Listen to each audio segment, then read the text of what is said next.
brings our partner to control. So, look at this. Big heel be open already. All the time we work with the situations where we control the lapel. It's important to understand if the lapel is available, go ahead and do it.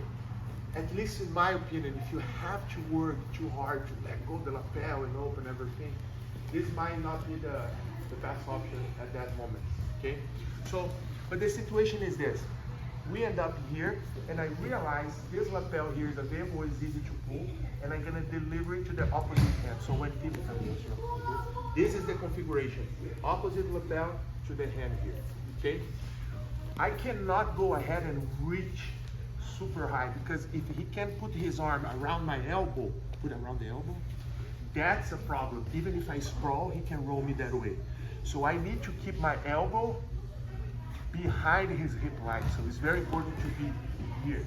So I'm backing up here. Cool? That's the first thing. Next thing, I will use this hand here to do that. I will use this hand here to keep this knee open. But the most important part, turtleneck. So I'm gonna go like this with my neck. Turtleneck with my forehead on the tricep, pushing him. So my goal is to create a big separation between elbow and knee. The more he's here, I might be able to do the initiation of the roll, but he's gonna pose the hand. So I'm gonna go 1, 2. When I feel he is unstable, I'm gonna dive to get on top. From here, look how I'm cupping. I'm using this as a lever. Adjust myself, and then we start to work on the top control. Okay, so again, if I don't create that separation, if I don't turn my partner's body, the problem that I might have to deal with is an easy defense for him. I did everything correct here, but if I go here, look, it's never gonna work. It's just posting the head. In fact, I'm exposing myself a lot with this head.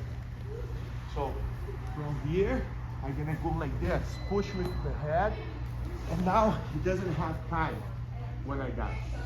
Keep going all the way. Chest forward to release the arms, and then we start to work from here. Any questions?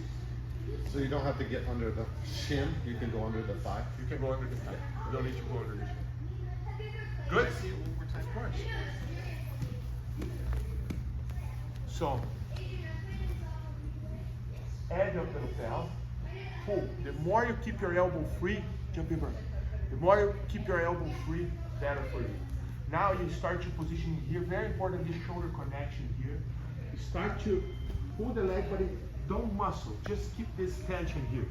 Now, turtleneck, and you start to push the tricep. Follow here. I can even go knee on the ground. Look how uncomfortable it is for him. Try to recover guard.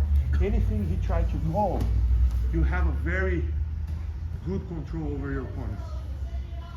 So, push, push, push, push. When you feel, look what I'm doing to him. He's staying like this. Does that make sense? Push, push, push, push.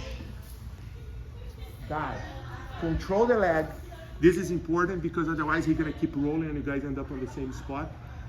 I'm cupping and my elbow is bringing his other leg to me. So I'm trying to at least slow down both of his legs. Then I come on top. My arm is stuck here. So try to pull the arms, not the best thing. So chest forward. And now you can release the arm. Good? Good? Let's go. We land here, correct? So, if you guys remember from the fundamentals class, he needs to bring this leg up there, post, and now he's sliding himself underneath my leg. That's a basic guard recovery, correct? So, one of the things that I'm gonna do, I'm not gonna work up high here like we do in a clock choke. I will back up myself right away. He's heavy on the hips, I will add my weight to his hips. So I'm using the same direction of his power is going and going with him. When I do this, I can be one leg up, I can be both legs, as long as I do not stay here. Because this will be easy escape for him. Plus, hard to access is hard and hard to put. So I back up myself. Okay, so now it's very hard for him to recover the guard. If he tried to recover the guard, I will have enough time to follow him.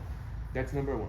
Number two, once I got my head connection, can you guys see the angle of my hip here? I'm kind of sitting on my heels, correct? Now look, I'm not gonna push with my head. I'm gonna go to turtleneck. Watch the angle of my knees and hip. It's my whole body pushing. So I'm fighting with my whole body and then I dive. Make sense? So I was here, then I go here, and then dive. So stay on the hip. He's heavy on the hip, you're gonna be heavier. Then I spread you because if he's heavy here, the top part will be lighter. Then you dive. Go. Let's go. Are you saying if he's not heavy on his hips, and if he's heavy on his hands, you don't do this swing? Not the best idea. So look good. Let's say I got here and he starts to go forward like this. Maybe he wants to roll. Try to come back to do this one here is not the best thing. Then it's easier to do the one from the fundamental. So we always gonna go to the direction he's going. I'm gonna go to the same direction, taking the advantage of that. Make sense? Cool? Let's go.